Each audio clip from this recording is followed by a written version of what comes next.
Hello and welcome to ABP Live. I have with me today Mr. Ashish Saraf. He is the Vice President and Country Director, India at Thales. Welcome to the ABP Live, Ashish, and thank you so much for giving us your time. Thank you. I really appreciate it. Just to quickly understand, I believe Thales had gone for an expansion in 2020, and that's been, talked about a lot in the fact that despite the pandemic and other things, you opted for an expansion. But was that done keeping in mind the government's push for self-reliance or Atmanirbhar mission?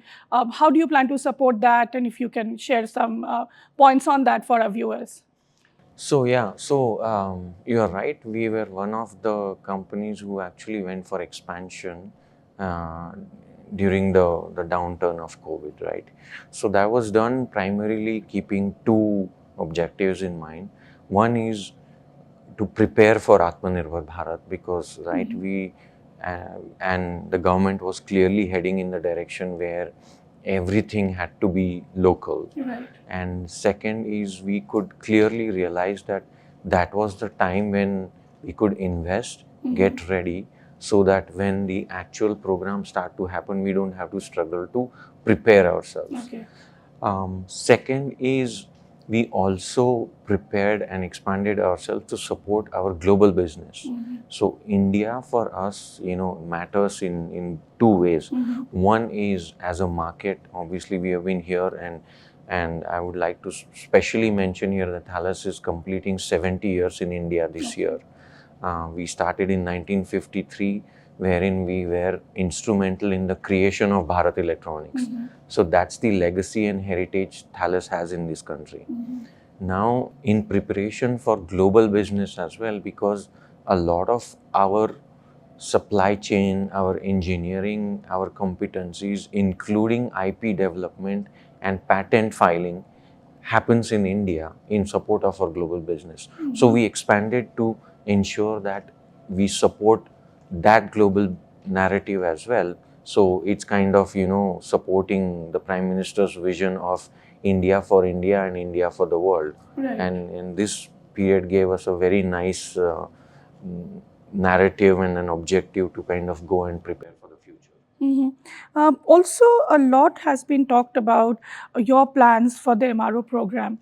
Can you share some latest update on that? What's happening with that program? So last year when our global head of avionics came in, she announced that we will be looking for an MRO here, right? And that has progressed. Right. We have now created a business case to support this. And not only that, we have also gone ahead to hunt for sites for our MRO. Okay. And I'm happy to share that probably in the next 6 to 8 months, we will be finalizing the site and moving forward with the actual implementation of it. Okay. So that allows us to bring, a lot of skills, investment into this country and make this country as one of our MRO bases. Can you share the location and how much So investment you're today, looking at? from the location side, today we are homed in on at least 3 potential locations. Okay. So Delhi, Mumbai, Hyderabad. All right. Beyond this, we haven't gone. So we are evaluating the pros and cons of all 3. And at some point and that very quickly probably make a decision to move ahead with at least one of them. And in terms of investments? So in terms of investment, we are in a period where we're not allowed to give numbers, but it will be a substantial investment in the aerospace sector. Also, I believe there were reports that Thales was looking at the creation of theater commands, right, to drive up the demands for radars, weaponry systems, and other electronic warfare ecosystem. Are you still hopeful of the fact that theater commands will be created, or you are, you believe that that the decision might take some more time? There was at some point a big push for theater Yes. commands, as you know, and then when General Rawat was there was a lot of, he was a big proponent of it, etc. A lot of planning. A lot of planning went on. Today, that seemed to have slowed down a bit. That said, for us, theater command or not, we are supporting the narrative in terms of having a system of systems approach. And Thales technologically has the solutions to do both. I mean, in case we decide to go that way, we certainly have solutions that, support that. But on the other hand, Thales has solutions. Even if we don't go that way, we kind of, provide things all the way from electronic warfare, having a system of systems approach in warfare, coordination between ground, air and water in case, water or navy is involved.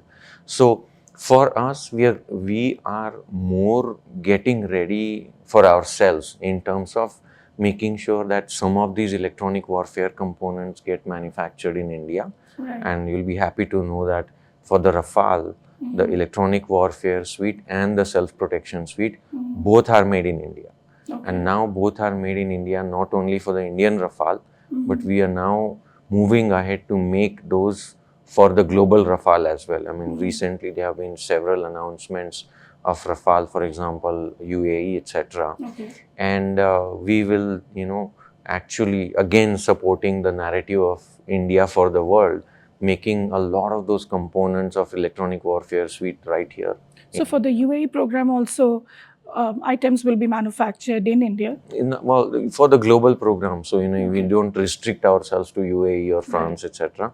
But the capabilities that we've built in here through our joint ventures actually allow us, and we will move ahead. We are moving ahead with making those here. So theater commands or not, you are sort of keeping yourself prepped up? Yeah, so not just for that. I mean, we are just preparing at a larger scale to allow us to serve that if we decide to go that way. If not, the whole coordinated system approach is also something that we are ready for. Also, Ashish, there's a lot of discussion going on at one point on the upgrade of the Mirage 2000 fleet. What's the latest on that you can share with us? So, approximately 10 years ago, we won the contract for the midlife upgrade. We delivered we call it the kits for upgrade, right? By 2017 or 18, the deliveries were complete. Today, the only point around that is, and we know that Mirage is such an efficient fleet today with the Indian Air Force. We know that Indian Air Force plans to fly it at least for the next decade, for example.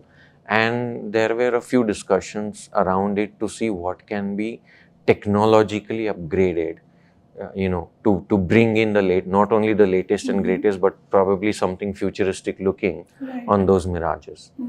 So the discussions are on. I mean, we cannot, today, it's not progress to a contractual stage, etc. But certainly there have been discussions around what can we now do to, prepare for the next 10 years. But have you put yourself like a deadline on this? Not really a deadline, but this will be the year where we actually propose a solution. Okay, that's interesting. Also, just to understand, and that's my last question, because this is the month where we'll see completion of 1 year of the Russia-Ukraine war. Now, what I understand by talking to other defense firms is what has impacted them the most is the disruption of supply chain networks, and that has sort of really delayed some of the programs. Are you also facing those kind of issues? Globally, we are. There is a lot of disruption in supply chain, mainly owing to the component crisis. Because as you know, every system today is loaded with so many electronics and processors. So naturally, what happened was into early last year, we were actually impacted by the component crisis. And because of the component crisis, then the other supply chain obviously gets disrupted because, the supplies are impacted at certain levels in the assembly line or the integration. But going into late next year, globally, we decided to implement a couple of initiatives to sign long-term contracts to secure our supplies for at least 3 years, and to have partnerships with the manufacturers, mainly electronic manufacturers and so on, that will, even if we had to sometimes, provide escalated pricing, etc. But we did secure ourselves. Now that's helping, and that's not over. We are still doing it because, as you know, the component crisis is not over and doesn't seem to be going away, at least a good part of this year. So we are in that process even today. Globally, our company has taken that initiative. And not only that, locally we went in to secure more supplies. So in fact, what happened last year was that our supply chain spend in India, it surged by about 30%. Okay. And and we are actually happy to announce that we crossed 200 million euros of supply chain activity last year, and that is going to continue this year as well. So we are kind of taken a leap in terms of the supply chain spend in India and globally as well. So it has not impacted your India programs that much, right? No, our India programs are well secured. Fortunately, we were able to mitigate those risks, sense and mitigate those risks early on. And today we can say that India programs are fairly on track. Okay, thank you so much, Ashish. That's wonderful. That was Ashish Saraf, Vice President and Country Director India for Thales, talking to us about the latest programs of the company. With me on camera, this is Sanjoy and this is Nayanima Basu signing off from ABP Live.